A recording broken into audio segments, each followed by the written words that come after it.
Olá, gente, como é que vocês estão? A gente vai continuar falando sobre as independências na América Espanhola, ok? A gente falou sobre a independência do Haiti, que não é propriamente uma colônia espanhola, é uma colônia francesa. Foi uma colônia francesa, melhor, né? Mas entra no mesmo contexto dos acontecimentos que se sucederão na América Espanhola, já que o contexto principal que leva a esses movimentos vai ser justamente a Revolução Francesa e o Império Napoleônico, ok? Então a gente tem aí o processo árduo, que vai ser o processo revolucionário francês, e no final dele, lá por volta do início do século XIX, nós vamos ter a subida ao poder de Napoleão Bonaparte. Ótimo. Napoleão Bonaparte, com seus ideais expansionistas, vai começar a invadir os países que faziam fronteira com a França, incluindo aí a Espanha, né? A Espanha, nesse período, no início do século XIX, ela era liderada pela dinastia dos Bourbons. Então, o rei Fernando VII é deposto por Napoleão Bonaparte e no seu lugar nós vamos ter aí o José Bonaparte, seu irmão, o irmão de Napoleão Bonaparte, né?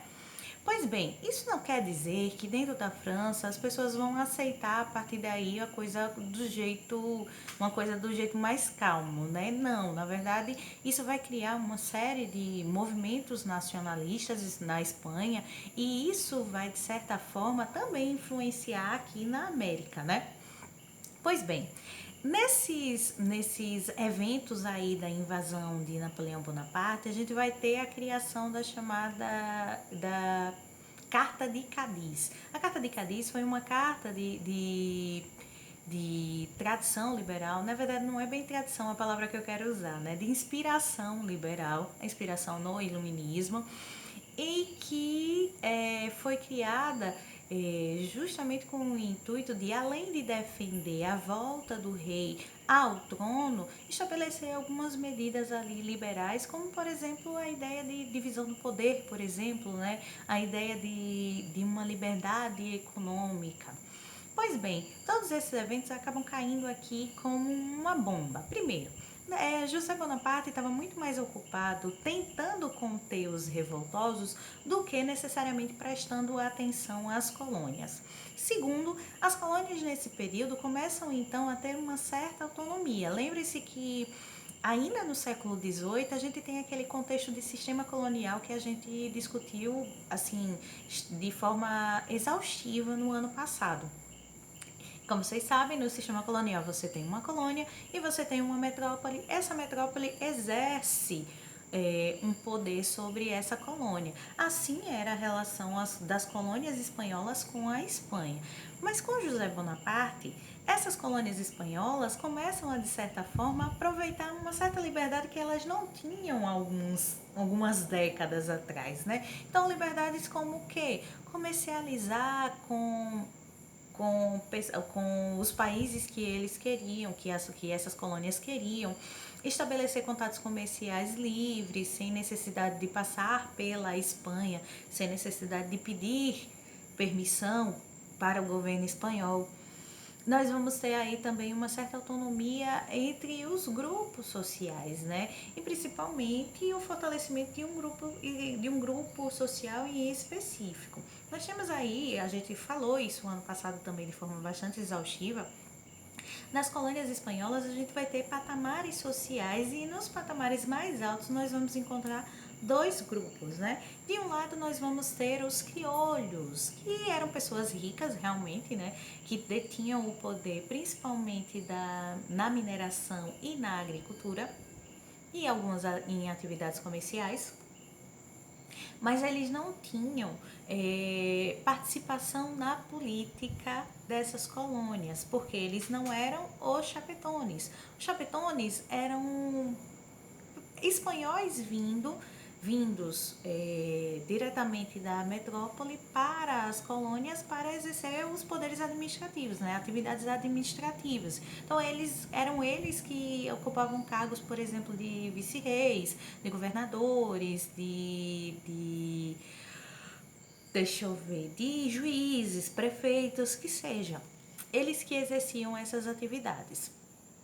E isso causava um certo estranhamento e uma certa revolta nos crioulos, né?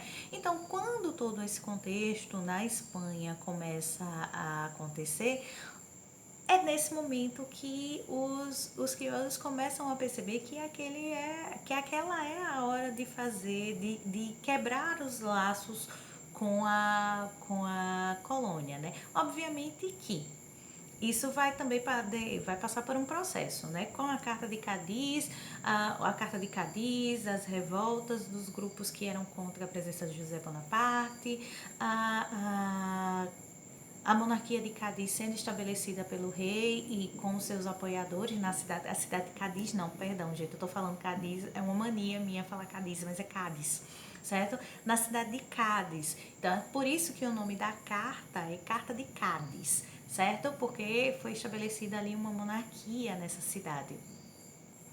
E aí, com o fim do Império Napoleônico e a saída de José Bonaparte, Fernando, o rei, ele volta ao poder. A dinastia Bourbon volta ao poder. Só que temos um problema. Tudo aquilo que havia sido estabelecido na Carta de Cádiz não vai ser obedecido pelo rei. Ele não vai levar em consideração o que foi estabelecido naquela carta, apesar de ter demonstrado apoio na manufatura dela. Pois bem, isso vai criar uma série de problemas e nas colônias os colonos vão começar a se revoltar. É nesse momento que nós vamos ter aí os processos de independência. É claro que seria bobagem a gente dizer que antes desse momento nós vamos ter pessoas inertes, né, sem participação nenhuma. Isso seria muita besteira, seria muito leviano afirmar que ninguém nunca se revoltou contra o poder colonial, contra o poder da metrópole, né? Nós vamos ter aí como principal exemplo disso que eu estou falando a revolta de Tupac Amaru, em 1780. Tupac Amaru, o nome dele não era Tupac Amaru, se eu não me engano o nome dele era João Gabriel, ou era José Gabriel, uma coisa assim. Ele era descendente direto do imperador Inca Tupac Amaru I. E aí ele se autodeclarou Tupac Amaru II e junto com a sua família e apoiadores, eles decidem então sair tocando terror no Peru, certo?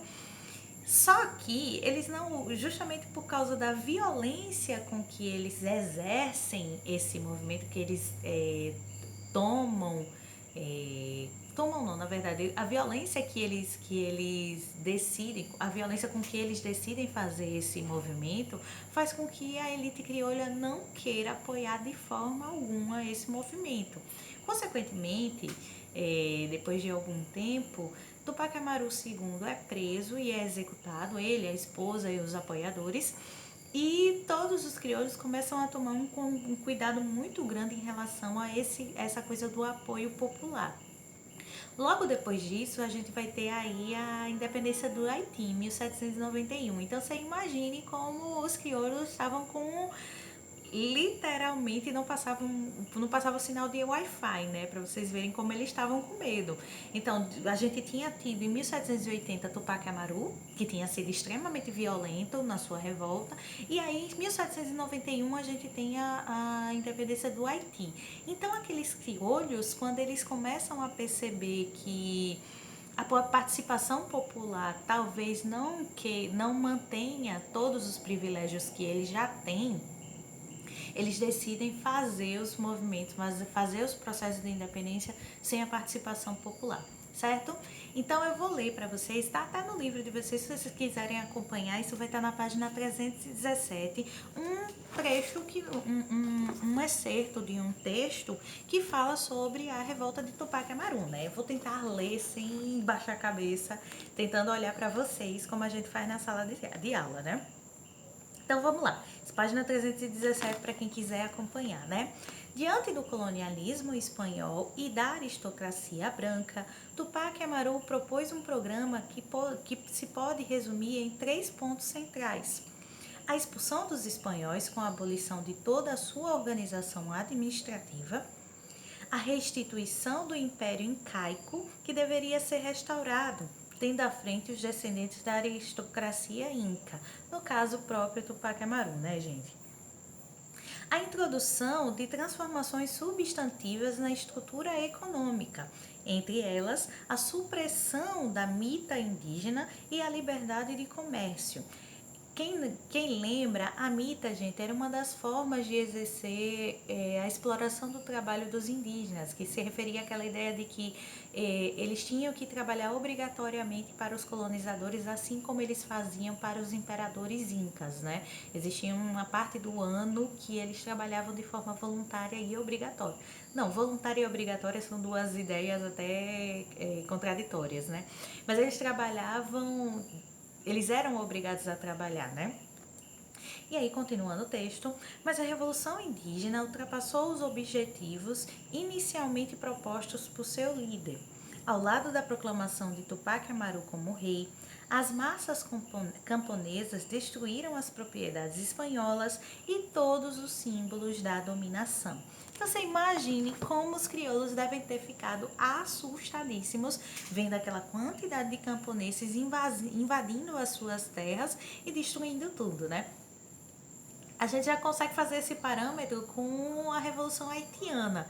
Então, como eu falei para vocês, né, em um mês, 200 fazendas tinham sido totalmente destruídas e quase todos os colonizadores franceses tinham sido assassinados. Então, você imagine se esse mesmo movimento, se o movimento Tupac Amaru tivesse conseguido pôr os seus objetivos em voga, né, em funcionamento. Por isso que os crioulos logo se posicionaram contra o movimento, prenderam e executaram Tupac Amaru, justamente para evitar que essas independências fossem feitas de forma a destruir os privilégios deles. A questão, gente, aí nesse caso específico, não é o fato de um indígena estar fazendo a independência, de um descendente de indígena estar fazendo a independência. O problema é que nós temos aí camadas sociais mais altas, camadas sociais da elite, que não queriam perder seus privilégios. E aí, já dando um spoiler do que a gente vai encontrar daqui para frente em todos os processos de independência, todos eles foram feitos majoritariamente por grupos de elite, pela elite, justamente para evitar que os seus privilégios fossem finalizados, deixassem de existir. Então a gente vai encontrar uma série de processos de independência tutelados pelas elites, nunca pelas camadas sociais mais pobres. No máximo, uma participação ou outra da população, mas no seu cerne, no seu âmago, os processos de independência vão ser feitos pelas elites, né? Então a gente não vai encontrar essa participação das camadas populares e muito menos de minorias. Em boa parte dos lugares, os processos de independência não acabaram, por exemplo, com a escravidão. Os processos de independência não deram liberdade e autonomia para mulheres, não acabaram com a desigualdade social. Então, só reforça o que eu já falei há segundos atrás. Movimentos feitos pela elite. A gente vai acabar aqui, né? Na próxima aula, assim, a gente tem algumas videoconferências, né? A gente tem 2 videoconferências nessa semana. E aí nós falaremos sobre os processos de independência em especial, né? Na América do Sul e na América Central. Beijo para vocês, tchau, obrigado por assistirem essa aula e não esqueçam de fazer a atividade e postar no Google Classroom, viu? Tchau, gente!